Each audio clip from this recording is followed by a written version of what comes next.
আরেকটা গান যাবো তো?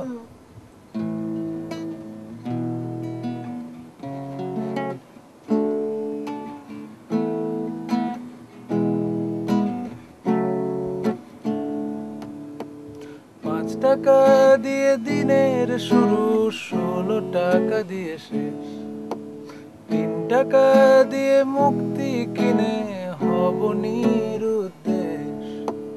তখন কেন হাত বাড়ালে, এখন কেন চুপ? তখন কেন জ্বাললে আলো, এখন পোড়াও ধূপ? আর এখন তুমি নিচ্ছ অন্য রূপ। আর এখন অলমোস্ট পাগল মন, বিষ পানে অভ্যস্ত এ জীবন।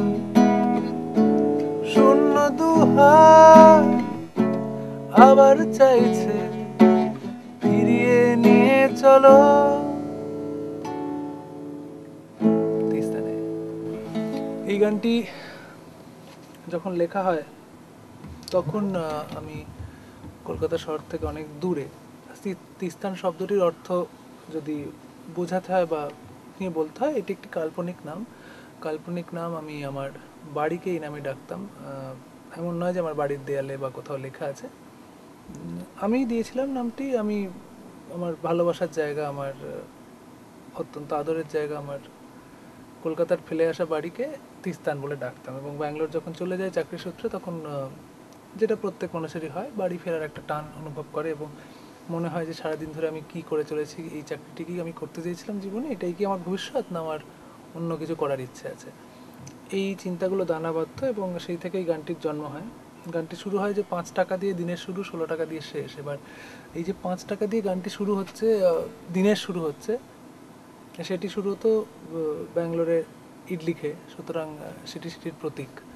আর রাত্রে দুটো দোসা খেয়ে শুয়ে পড়তাম, সেটি 16 টাকা। সেই সময়কার কথা, এখন দাম নিশ্চয়ই অনেকই বেড়ে গেছে।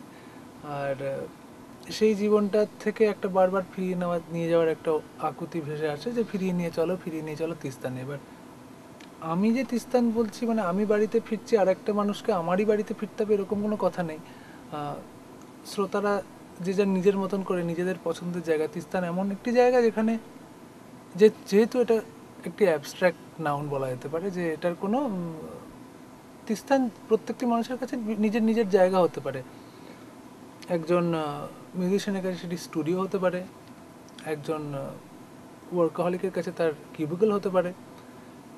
যেটা যার ভালো লাগে সেই জায়গায় ফিরে যাওয়ার যে ইচ্ছেটা, সারাদিনের বা জীবনে অনেক কিছুর মধ্যে দিয়ে যেতে যেতে যদি একটু ফিরে যাওয়া যেত, সেই জায়গায় গিয়ে একটু জিরিয়ে নেওয়া যেত, কিংবা আরও পরিশ্রম করা যেত, যেটিতে সুবিধে, সেই জায়গাটির নাম তিস্তান। এবং যদি মানুষ ফিরতে পারে এই গানটির সাহায্যে, তাহলে আমি তো গর্বিত বোধ করব। এবং গানটি রচনা যে সময় হয়, একটি বিকেলবেলায় আমি বাড়িতে একা একা বসে, মানে একটা উইকেন্ড ছিল, বাকি সবাই বন্ধুরা বেড়াতে ফেরাতে গেছিলো, আমার যাওয়া হয়নি কোনো একটা কারণে, আমি গানটি বাজছিলাম বলেই হয়তো। সেই আমার ঘরের কথা মনে পড়ে আমি গাইলে। এবং সেখানে কিভাবে তৈরি হচ্ছে, তখন সদ্য সদ্য একটি ইলেকট্রিক গিটার কিনেছি, সেই গিটারটাতে প্রথম গান বাঁধার চেষ্টা করছি, কারণ ওই অন্য একটা অনুভূতি, যেটা করলে কীরকম হয়। আর যতবারই গাই মনে হয় যে এখন তো আমি ফিরে এসেছি তিস্তানে, আর বোধহয় গানটি গাওয়ার কোনো প্রয়োজন নেই।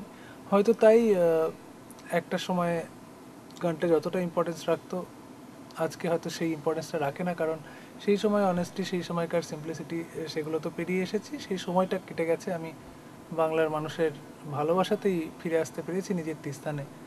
আমার খুব একটা দুঃখ নেই।